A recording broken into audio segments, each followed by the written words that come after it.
വളർത്തുമൃഗങ്ങളുടെ ജന്മദിനം ആഘോഷിക്കുന്നത് ഒരു പുതിയ കാര്യമല്ല. എന്നാൽ ഒരു തെരുവ് നായയുടെ ജന്മദിനം ആഘോഷിക്കുന്നത് കണ്ടിട്ടുണ്ടോ? അങ്ങനെ ഒരു ഭാഗ്യം കിട്ടിയിരിക്കുകയാണ് ലൂഡോയ്ക്ക്.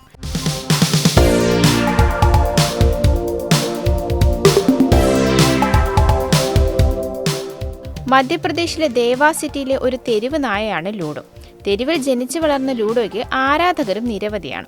അവന്റെ ജന്മദിനം പ്രമാണിച്ച് ആരാധകർ കേക്ക് മുറിച്ച് ആഘോഷിക്കുന്ന വീഡിയോയാണ് ഇപ്പോൾ ശ്രദ്ധ നേടുന്നത്. ലൂഡോയുടെ ജന്മദിനത്തിന് അഭിനന്ദനങ്ങൾ പറഞ്ഞ് നഗരമധ്യത്തിൽ ഉയർത്തിയ ഒരു ബിൽബോർഡിലാണ് വീഡിയോ തുടങ്ങുന്നത്. പിന്നാലെ രാത്രിയിൽ മാലയൊക്കെ അണിയിച്ച് തുറന്ന ജീപ്പിൽ ലൂഡോയുമൊത്ത് യുവാക്കൾ നഗരത്തിലൂടെ യാത്ര ചെയ്യുന്നത് കാണാം. ലൂഡോ എന്നെഴുതിയ ഒരു കേക്ക് ജീപ്പിന് മുകളിൽ വെച്ച് മുറിക്കുന്നതും കേക്ക് ആസ്വദിക്കുന്ന ലൂഡോയും വീഡിയോയിലുണ്ട്.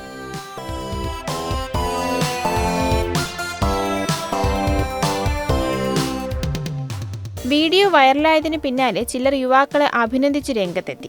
എന്നാൽ മറ്റു ചിലരാകട്ടെ നായകൾക്ക് കേക്കുകൾ നൽകരുതെന്നും അവയുടെ ആരോഗ്യം നശിക്കുമെന്നുമുള്ള മുന്നറിയിപ്പാണ് നൽകിയത്.